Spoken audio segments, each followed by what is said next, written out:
Thank you for your testimony. The chair now recognizes Dr. Grossman for 5 minutes for your opening statement. Thank you for the opportunity to address you. My name is Miriam Grossman. I am a board-certified child, adolescent, and adult psychiatrist, author, and senior fellow at Do No Harm. I have been taking care of patients for 45 years. I'm going to use my time to respond to Dr. McNamara. First, I'm struck by her use of the phrase, sex assigned at birth. Sex is not assigned at birth. Sex is established at conception, and it's recognized at birth, if not earlier. Dr. McNamara claims that her views are science-based, but to claim that sex is assigned at birth is without any scientific basis whatsoever. Its language misleads people, especially children, into thinking that male and female are arbitrary designations and can change. That is simply not true. Dr. McNamara claims that social and medical interventions are the only evidence-based treatment and that scientific evidence shows it is life-saving. Without it, she's warning us, kids will commit suicide. Well, a growing number of countries have effectively banned the care to which she's referring. And thank God there's been no wave of suicides or other mental health catastrophes. 3 years ago, Finland placed strict limitations on medical interventions for minors. Sweden did the same thing after a 14-year-old girl was found to have osteoporosis and spinal fractures from puberty blockers. An investigation concluded, quote, the risks of anti-puberty and hormone treatment for those under 18 currently outweigh the possible benefits. The UK conducted a review and called the evidence very low.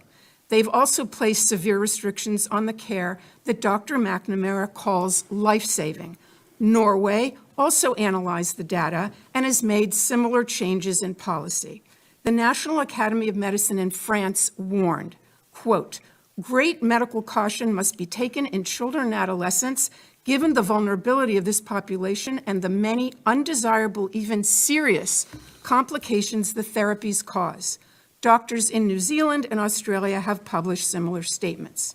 Is Dr. McNamara suggesting that all these countries are rejecting evidence-based treatment and placing their kids at risk of suicide? Regarding that point of view, Finland's gender expert, Dr. Rita Kaltiela, said, quote, it's purposeful disinformation, the spreading of which is irresponsible.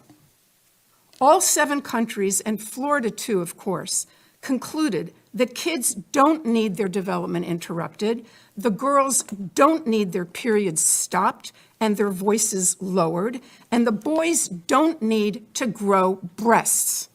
What they need is psychotherapy. I have other objections to Dr. McNamara's testimony. She insists that her position, only hers, represents standard medical care. What she doesn't want you to know is that there is no standard. There's a debate. There's a fierce debate.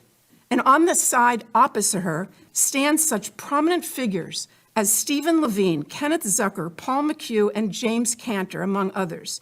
These doctors are giants in the field.